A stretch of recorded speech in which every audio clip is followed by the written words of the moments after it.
Hey there, I'm John Hayes, and thanks for joining us for this episode of the Founders Trust Podcast. Today, we're discussing the one word founders dread more than anything: pivoting. I spoke with Joe Lee, the founder of Gamerjibe, one of Chicago's hot new startups that connects people through the gamification of virtual events. Joe and I discussed Gamerjibe's evolution over time, the pivot that brought them to find their niche for success, and raising venture capital funding for the very first time. As part of our conversation, Joe shares his thoughts on the importance of finding early advocates for your startup. So let's jump right in. Today's Startup Spotlight is brought to you by Savier. Savier takes a personalized approach to helping entrepreneurs create a clear path to growth. Through knowledge, coaching, and marketing services, Savier helps entrepreneurs and small business owners apply marketing to achieve their business goals. At Savier, our goal is to empower entrepreneurs to achieve marketing success.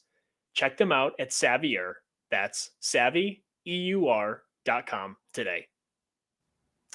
I'm here with a good friend and colleague, Joe Lee, the founder of Gamerjibe. Gamerjibe is one of the most successful companies to come out of the Founder Institute program here in Chicago. I'm so excited to have Joe on. He's had a lot of great developments with his company. Joe, appreciate you taking the time to hop on our show today, and looking forward to learning more about your story, the origin story behind Gamerjibe, and how things have changed over time. So thanks for joining us today. Thanks so much, John. This is a really exciting podcast that you have going on. So glad that you invited me and honored at the same time, and happy to share more about Gamerjibe and what we're up to.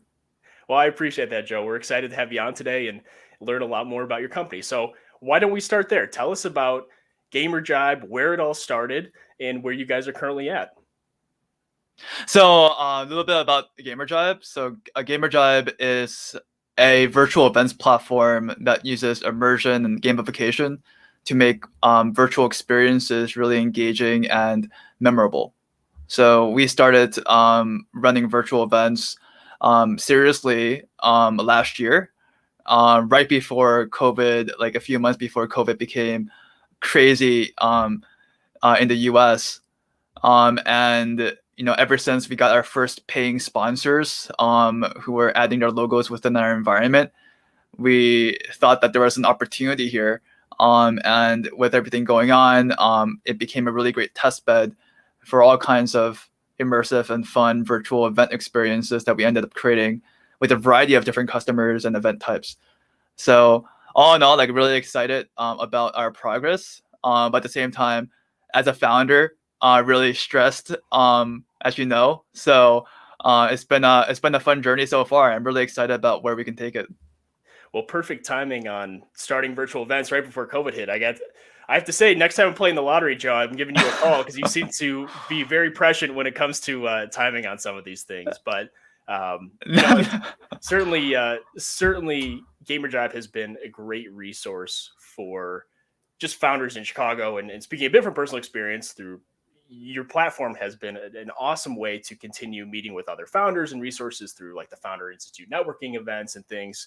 So I'm personally very grateful for Gamerjibe because not only for those experiences and for even just the networking through Chicago Startup Week this past week, it's been a great chance to use your platform to continue meeting with people in what's otherwise been a difficult year to do so. So I feel like I owe you a thank you for giving us those opportunities and allowing us to continue connecting even when it maybe it's been a little bit difficult over the past year or so. Yeah, you're welcome. Yeah, and yeah, thank you for attending these events. We're really, in general, really happy that we're able to partner with different startup groups like Founder Institute and Jason Jacobson. So creating virtual events and trying to improve that experience, event to event every month over month is really rewarding way for us to feel like we're creating something valuable. So thanks again. Absolutely. And I know that Gamerjibe, I believe it had a little bit of a different starting point, right? I know you mentioned you were just kind of switching more into this gamification of events right prior to COVID, but the company's been around for a few years, and I know you took it through the Founder Institute program. So what was the original idea behind Gamerjibe, or how did it first start when you were taking it through the accelerator program? Yeah, as you can tell from the name, Gamerjibe, we started off creating a gamer-oriented product. And when we were first attending the Founder Institute program in Chicago, we came in, me myself as a one of the only one to two three people on our team, and we were just developers trying to build a cool way to connect gamers.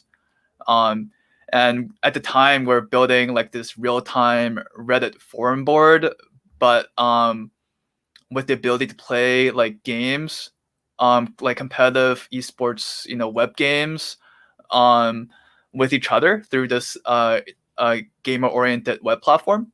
Oh, okay. And one of the first things we ended up trying as it pertains to virtual events was trying to find a way to more meaningfully connect gamers together. And we're already building game developer tools that will enable these like competitive multiplayer web games to be embedded on our platform, where these gamers can not just communicate through these real-time chat boards, but also real-time forum boards, but also connect together through games. Now, very cool. So yeah, we ended up creating a virtual event using these tools that we developed, where we invited some social media influencers, specifically gamer influencers, and then their fans to just come in and check things out. And that was the first event. It was Lunar New Year at the time, the first event that we had customers actually pay us to add their logos within the 3D environment. Oh, that's awesome. That's always a Yeah, great feeling, right? Those first dollars that come in. yeah, it's a great feeling, but also, I wasn't, a salesperson or didn't know anything about sales or let alone like startups and finding investors. So it's been a wild journey, and you know, we have matured. I have matured as an entrepreneur, and we have no regrets. I'm really excited about what we're doing now. We've made a complete like shift from that gamer oriented platform into going all in with virtual events. Um, and then yeah, we're seeing a lot of really cool opportunities, and we've been raising. We did raise like early rounds of funding as well. So all around, like I couldn't ask for anything more. Really happy. Well, it's certainly been incredible to watch and follow your transition. And I went through the Founder Institute program after you, Joe, and I remember connecting with you at the very first event that we had as part of that cohort, and seeing your progress from where you were then to even where you are now in the course of just a few short years is really remarkable. So I give you and your team a lot of credit, and I know it's not easy to make that kind of pivot. So how did you approach making that shift to more of a pure virtual events play, and how did you mentally approach that when you've been working so hard and so focused on that gamer focused direction to then shift to more of a virtual events focused direction? How do you mentally make that transition? Because it is, you've been dealing with in building a company in a certain way for a long time, and then you Yeah, had to make a little bit of a turn. How do you kind of mentally navigate those things when you first went through that? yeah. So like I know for myself, there was a lot of my feeling for why Gamerjibe and this company exists is the same. So I always wanted to find a way to connect people more meaningfully online. With all the this, I remember this being part of the pitch before the whole virtual event side, where I would talk about how social media platforms and even games today, online multiplayer games, we feel a little bit dissociated from other people. We're just like going game to game or going to chat to chat or seeing a tweet and not feeling really connected with the the audience. And a big for example, another big part of like gamer cultures was watching live streams, like watching a lot of live streams. Oh, sure. And even in those type of scenarios, the gamers themselves don't really get to connect beyond just this chat box that appears next to a video stream.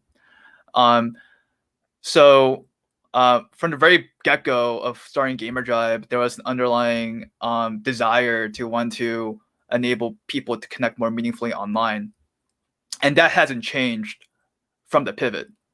What has changed was ultimately like the product we ended up building, like the actual platform and user experience, but the ideal of it all hasn't changed. And that might sound corny, but that's basically how we dealt with it, and it made a lot of sense. Internally, there were some confusions and people disagreeing with this type of move, but ultimately, we knew that it was the right move to make, the right test and experiment to try. And when we ran that experiment, it turned out greatly. As you can imagine, greatly enough that we ended up taking that shift permanently. So it was really just having like a ideal that we wanted to strive for, and just trying different experiments to achieve that ideal, and then recognizing that that is a direction that we want to double down on. So that's a bit of my answer to your question. See, Joe, I don't think that's corny at all. I think it's actually incredibly powerful because you start out with the mission, and every entrepreneur or every business owner, whatever it may be, when they're starting a project or starting a business, they have a certain mission or vision or goal in mind. And when you're going through the ups and downs, or when you're going through these types of pivots, I've found, at least personally, that mission is what motivates me to keep going and to take that next step and to make the difficult decision. And I think a lot of entrepreneurs feel the same way. So that seems totally aligned with both my experience and the experiences of other founders I've spoken with, both on the show and outside of it, where that mission and just that initial passion point is what kind of helps guide them through some of those difficult transitions. And I'm sure it wasn't easy having to explain that to your team members and negotiate, navigate what those pivots look like. But ultimately, I think you touched on a great point of the experimentation, but the experimentation is still guided by that main theme and that main vision. And ultimately, I think Gamerjibe has certainly, at least over the last year, very much so brought people together and connected them online. And a year that we've probably felt more disconnected than ever. So I give you a lot of credit because it's not easy to make those types of pivots, but it seems like you're guided by that main theme and have really been able to follow it in a way that's really has allowed people to connect like you wanted them to. So as a founder, when did you know that it was the right time to make that pivot or make that transition? And were there certain indicators or signals that maybe pushed you to think, all right, it's time to go in a slightly different direction? What did that look like for you? So at the time when we like ended up running that experiment, like trying to run an experiment where we wanted to create more of a virtual event for gamers, we recognized that it would take. There's really two main factors that came into the equation. One was we recognized that what we did previously was not working. So we felt that it was more challenging to go after that space. There weren't enough higher paying customers.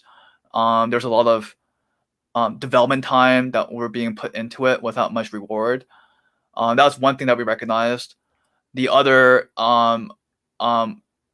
was that we didn't have infinite resources. So we had to just decide, okay, if this is the direction that we're going to go, we have to pick, either this direction or another. And it just made sense for us, as a small group at the time, to make that switch to virtual events and double downing on it. And that ultimately was a better move, not just with the environment and everything that happened, but it was actually it's a better move because our team was more focused. And we knew that this was a direction that could be more profitable than what we were doing before. So yeah, those were the two key indicators for us that it was the right time. I think it's always a difficult balance that founders come across when they are maybe seeing some results, maybe seeing not quite the traction that they were hoping for. They feel like they're kind of caught in this no man's land of, do I keep building? Is it just a matter of putting more effort into it, or is it a signal from the market that I need to look to either a different target market or something's not resonating? And that's always a careful time or precarious time, because it's kind of the fork in the road point, and it seems like you were able to really navigate that in an effective way. And I give you a lot of credit, because that's where a lot of startups, I think, probably don't find that end result that they're looking for, and it certainly seems that Gamerjibe has. And I still can't believe that this has all happened prior to COVID. I mean, it would have made sense if it had happened, right when COVID Yeah. broke out, but you guys just had incredible timing, which is awesome. How do you anticipate, as things are kind of coming out of COVID and people are looking for ways to still stay engaged online because they're so Mhm. accustomed to it now through Gamerjibe and Zoom and different things, but also incorporate more of real life interaction that we've all been craving? How do you Yeah. anticipate that Gamerjibe will sort of navigate that path going forward? Because I think, especially when it comes to maybe business conferences and certain things, it's so much easier to do it through an effective platform like Gamerjibe than to fly everyone in from all over the world to a certain city. And there's aspects of that are positive, but when you can do it just as easily and just as effectively through a platform like you guys, there's going to be a lot of traction there for a long time. So how do you think about how people are emerging from sort of into post COVID life, Yeah. Yeah. and still using your platform, and how those things sort of integrate? Um, I think there's a few base beliefs that I have around people, and that does tie into my answer to your question. So um, the first one is that people inherently are social and they love to connect and meet and mingle with others. That's just who we are. So I think more than ever, like people are recognizing that there's a lot of emotional strain when being alone for a long time, or not being able to interact with people in a manner that we were used to. Um, the second is that I don't think physical interaction will ever go away. That's just normal. That's just everyday life. That's something that we have to deal with every day, and it's something that we're familiar with. So I don't think anytime soon there's going to be like a pure, matrix type of situation. But you never know. I know that is something that's up in the air. And then the third that I believe in is that um, there um, there's a lack of tools and ways to enable those type of meaningful connections that happen online. And in the same vein, there's a lot of opportunities in the space. So, um, so based on those three things, I feel like um, it's going to be incredibly important to have hybrid based activities and solutions, but also realizing that people's behaviors have changed for good, and it's only going to become a lot more clear in future generations, where there's going to be significantly more people working online, more people working remotely, more people taking ownership around their careers with freelancing and the gig economy. And there's going to be a lot of opportunities with virtual engagement tools of all kinds, whether it is to enable better employee engagement, whether it is through virtual events, or through other types of tools that would make life easier um, in a remote setting. It's so interesting you touch on that hybrid model, because I'm thinking even back to my family's own Thanksgiving experience, and we have family members that live all over the country. And traditionally, maybe you'd give them a phone call in the morning or something, and then you're with the people who can still get together in person in the afternoon for dinner or what have you. And you're still missing, those family members from elsewhere who can't join you.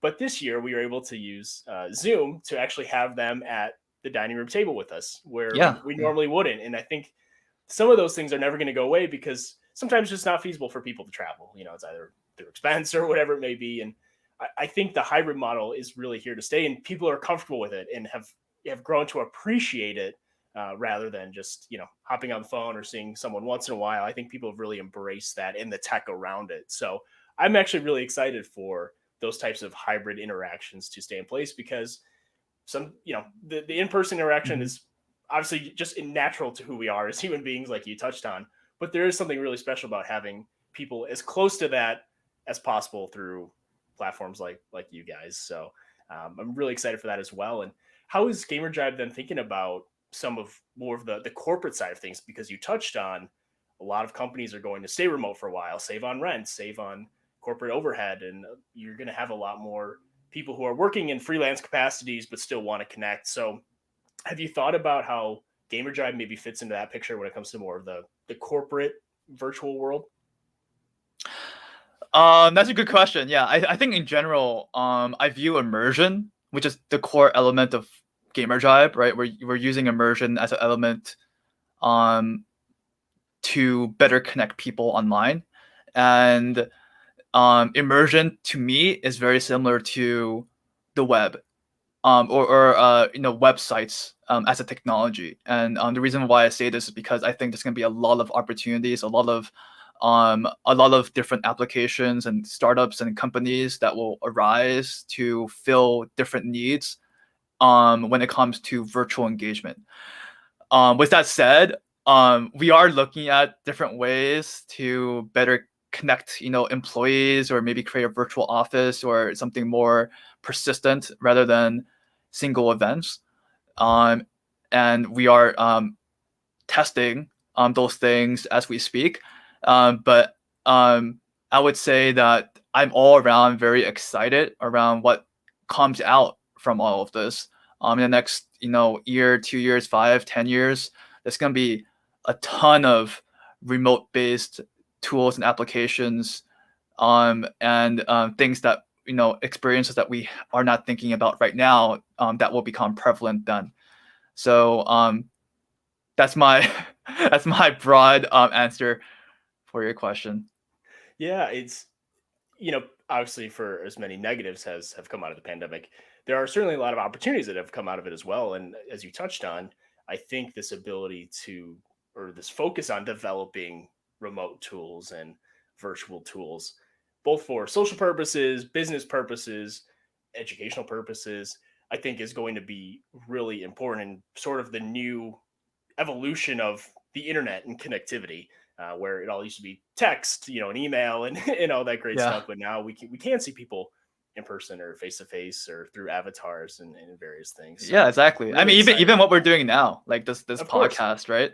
Like this is one example of like a space or a technology that's growing, that wouldn't have been possible before. So I think all in all, like, I'm a optimistic person, as much as I am very stringent and logical at the same time. So I think that, um no, I think all around, I think this is a great opportunity, um and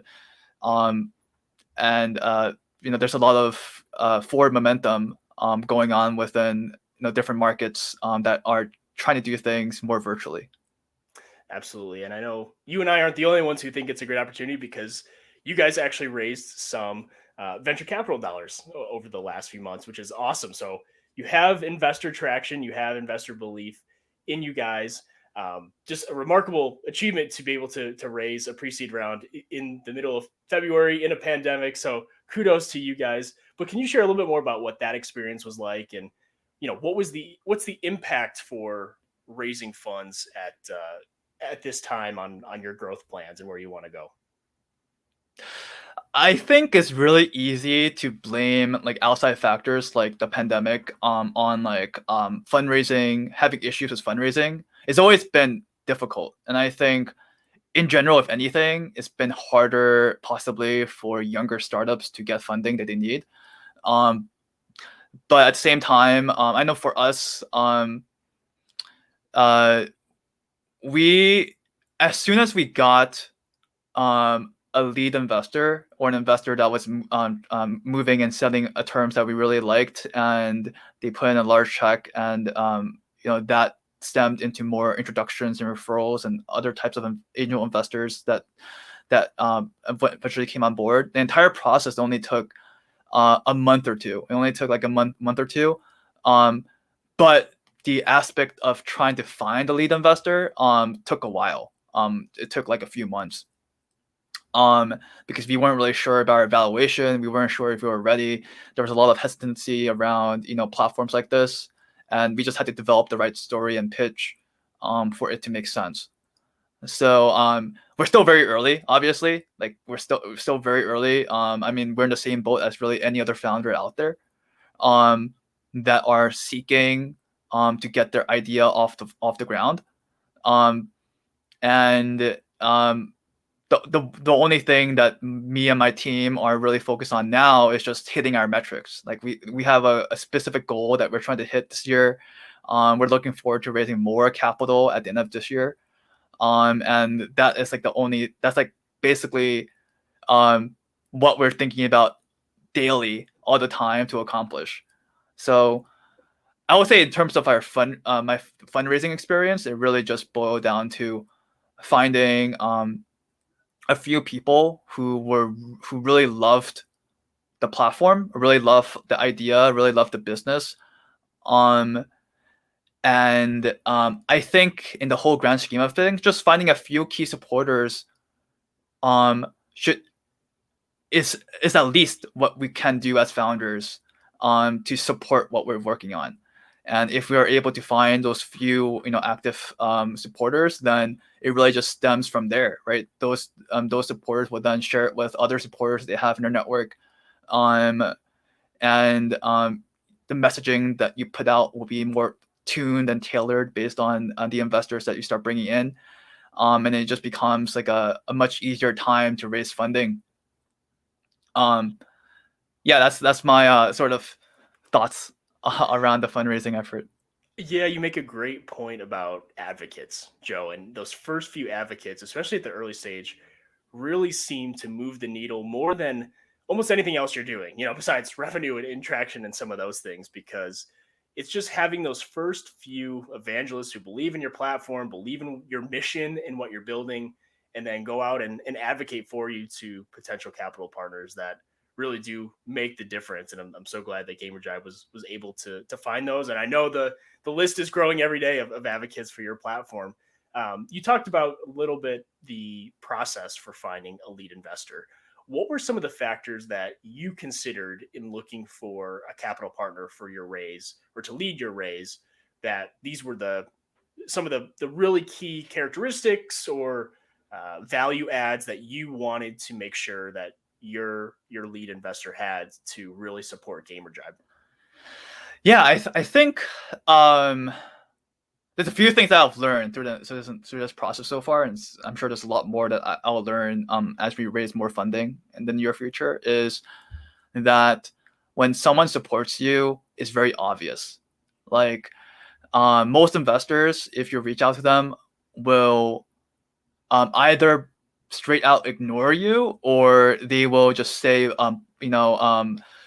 broad messages like and then they never really get back to you, or they say, oh, I'm interested, tell me when you get a lead, or they say like keep me updated on the progress. When they say those things, they don't really mean very very very likely they're not going to invest in your company, or don't care about, it's bottom of their priority list of companies that they look at. And the true supporters are going to be those who immediately latch on and want to learn more, and in a matter of a week or two, it's very obvious that they're gonna blank out, be like, okay, I'm in. How do I get involved? And those are what I would consider very founder friendly, and who act very quickly on an opportunity. So like I think at least a startup like ours, who is very early, having those early supporters that very obviously support the company rather than saying more default messages, and nothing really on them. They're doing we will like talk to those type of groups in the future, and we're obviously not a good fit for those type of investors, and that should be true for any startup reaching out to those type of investors. Like, it makes a ton of sense. So like at our stage, and other type of companies that are in our stage or earlier, is really just finding those few key individuals that are true supporters and who will move very quickly on supporting you. Yeah, that's a great point. And VCs are just seeing so many deals come across their desk on any given day, and they have to Yeah. do a quick evaluation of, does this fit our where we're at in our funds life cycle? Does it fit our thesis, our current portfolio? That it's sometimes difficult, I'm sure, to be able to spend enough time to really dig into each deal. And so I think one piece of feedback I've gotten is not to take things personally when it comes to fundraising, just Yeah. because VCs are seeing so many deals. There are a lot of different factors why it may not be a good fit. So I think your advice on finding founders who are and being more specific in your targeting, right? In trying to identify before you even reach out the funds and the angels that are more aligned with where your company fits into their thesis or to their Yeah. portfolio. So I think that's a Exactly. great Yeah. point. Yeah, it's nothing personal, right? Like, none of this stuff is personal at all. It's just, I think as founders, we have to be very like hard-headed in a sense. Not hard. That's not the right word. Like, we have to be very open to feedback, and I think that's a really key part around really any founder's journey. For sure, Joe. So, how has your life as a founder changed now that you've taken on institutional capital? Do you think about things in a different way? You touched on your focus on metrics to get to the next round of funding, but how has your day to day changed once you've taken on investment dollars, Um, or has it? Because that I could be a don't fair think question too. so. So I would say like the changes that we have now, like being really focused, trying to like hit our goals and hit our metrics and be a lot more mature with like our sales process, how we deal with customers, how we build our product, wasn't a direct consequence of the fundraise. Um, so in my mind, it really hasn't changed much, other than more more stress on on our team to accomplish our goals, Of so that course. we can get to the next stage and make our investors happy. Um, but all in all, I don't think it has had a direct consequence around the changes that we're going through now. It's really just part of the journey that we wanted to continue doing, and we were maturing. We've been always growing, no matter what. Um, but it's nice. It's nice to know that there are supporters, and it's nice that we can continue on this journey. I think having those type of wins are critical, um, for really any entrepreneur, and I guess especially for us to continue. Those wins certainly build momentum and Yeah, keep you going when it comes to development and customer traction and all those things. And I often think that entrepreneurship is mostly a game of, two steps forward, one step back a lot of times. But having those wins to give you momentum really just gives you that mental energy, and additional, external credibility, social proof, whatever you want to call it, to keep moving forward. So yeah. definitely with you on that one, Joe. As we wrap up our main discussion here before we move into our 3-question grand finale, I just wanted to get your thoughts on how you see the world of virtual and augmented reality evolving in both the short term and the long term. Obviously, Gamerjibe works through sort of the avatar type delivery of social connectivity. How do you envision those things changing, both in the short term and the long term as well? Um, so this is similar to what I shared earlier, in the sense that immersion, I believe, unlocks an incredible way for people to connect, and feel um, more in tune, during that experience. And I think what what is really important, at least for me, is making that experience as accessible as possible. Um, So, for example, there's lot of really cool tools, lot of cool applications popping up for VR, VR headsets, and then like augmented reality, like maybe using your mobile devices to do things like to play games or perform some task that would make it easier through AR. So I think there's gonna be a lot of tools that will come about for both VR and AR. But in my mind, I think what's critical is making that accessible to the mass audience as possible. So um, for that reason, I think a lot of proponents of AR say that AR is a lot easier because you just need a mobile device, and then um, through vision and machine learning, whatever, and other types of vision recognition technology. Like there's also a lot of really cool and applicable ways to provide a better experience through their phones, right? But when it comes to um, and then people are creating like cool AR headsets and stuff like that. There's a lot of really cool stuff happening in the space. Oh, for sure. So I'm not downing any of that. I just think that it's going to be really critical. Um, and I think what will happen is these VR and AR applications that really become accessible will win out early on, and then as everyone starts becoming more familiar with these tools, then really there is no end in sight, right? I think that this is the future, and VR and AR is uh, one of the really key aspects to enabling that future.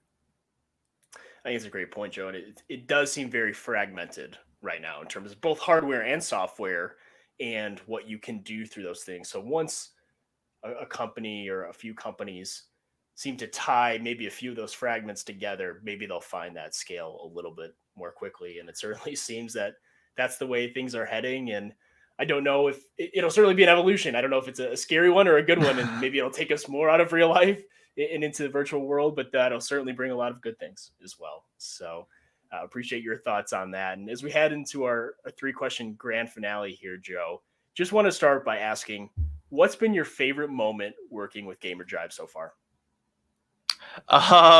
Favorite moment? Uh, hmm. I'm not sure. There's a lot of favorite moments that I have, a lot of fun moments that I have with the team. I would say the favorite, most memorable moments are those that are the most stressful. So like I know like every time we run an event, especially early on, when every time right before we run a virtual event, when something goes wrong or not as planned, and then we go in and try to fix it, and even if things are working as they should, we can't help it but feel like super stressed out because real people are trying our product, and people may not really realize that, but there's a lot of stress behind the scenes of us feeling like our product's not adequate, or there are aspects that we need to improve and make sure that we can delight attendees and organizers. So I would say the favorite moments are those right before a virtual event. That's my favorite moment. And it's The very calm before stressful. the storm, right? Exactly. It's very or I should say the storm before the The storm calm. before the calm. There we Storm go. before the calm. That's what it is. Yeah. No, I totally get it. There's a certain level of humility that comes with that, and you are putting your part of yourself, it almost feels like, out there, and customers are using it, and you just want it to be such a great experience for them that you can't help but feel personally responsible for the experience they have. And it's Yeah. definitely tough early on when you are building a product. It's a little bit more an MVP or beta mode, and you're still working through some of the hiccups here and there, but you want it to be perfect. And maybe that's just my personality. I tend to be a little bit of a perfectionist, but you can't, you have to find a way to navigate those feelings, because you have to acknowledge that these are still experiments and you're still working. It's not, this isn't the end of the road. There's still more things you can do and improve. And sort of having that balance. But I totally get it. The storm before the calm. I love that. So, all right, Joe, our next question. In what ways have you personally grown the most through this experience building and founding Gamerjibe? Personally, being let's see. Oh, for first, it's a hard question because it's a hard for me to sort of assess myself now that I've changed. It's hard to assess what I was like before, and I would say what has changed that I can reasonably tell is I become more aware and more in tune with um different types of people that I speak to. So for example, if I investors, talking to investors, talking to customers, talking to my team, um becoming a lot more mature and understanding of what where people how people may be thinking or may how I should approach conversations with them. So I think like a the emotional um intelligence side, in a sense, I feel is more in tune as I've grown and as an entrepreneur. um but again, it's hard to assess these things because I'm a different person. Even my brain has already changed, so it's hard to sort of think back and think about what I was like beforehand. But that's what I would say. No, that's great, Joe. I appreciate your introspection on that. And it is funny how much building or starting and then continue to build a company does, change you in a lot of those ways, either in forcing you out of your comfort zone, whether you're coming from more of a development background into business or vice versa. There's always something new, there's always something challenging. And I think that's one of the most rewarding and difficult parts about being a founder. So I totally Yeah. get where you're coming from on that one. And Joe, our last question here, we always want to support our guests in the startups that we're promoting through our Founders Trust community. And what's the one thing that Gamerjibe really needs to take that next big step or reach that next big milestone? And it could be introduction to capital partners, a key hire, a connection to a strategic partner, whatever it may be. What would be that one big ask for you of the Founders Trust community that we could help support you guys with?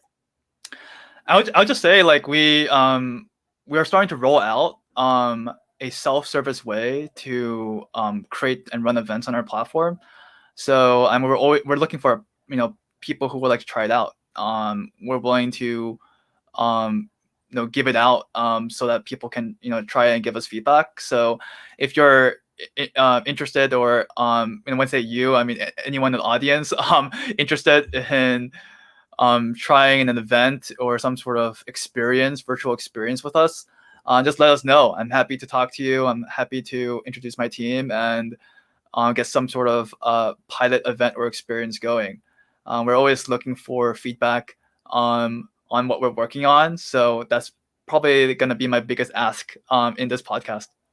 That would be terrific, Joe. I'd be happy to host one myself, even just for our Founders Trust listeners, because people are hearing my voice for better or worse. But for a lot of times, we don't get a chance to connect with some of our listeners in person, whether it's virtually or actually face to face. So it'd be great for us to host one and try it out, and we'll be the guinea pigs. We'll offer some feedback. So we would love that, Joe. That'd be great. Happy to help. That would be amazing. Let's do it. Absolutely. Absolutely. Well, Joe, thank you so much again for joining us today. Really appreciate your insights into just how you thought about pivoting, fundraising, how the experience of building Gamerjibe has affected you personally. And we're really excited for all of your continued traction and growth. And we'll definitely be following your journey, and we'll be more than happy to host some pilot events for you as well. So thanks so much for taking the time to join us today.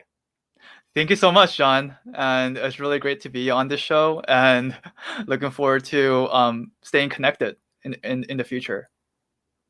So let me know what you think of today's episode. Comment on our social media or send us an email at founderstrustpodcast@markettrust.io. Now go get building.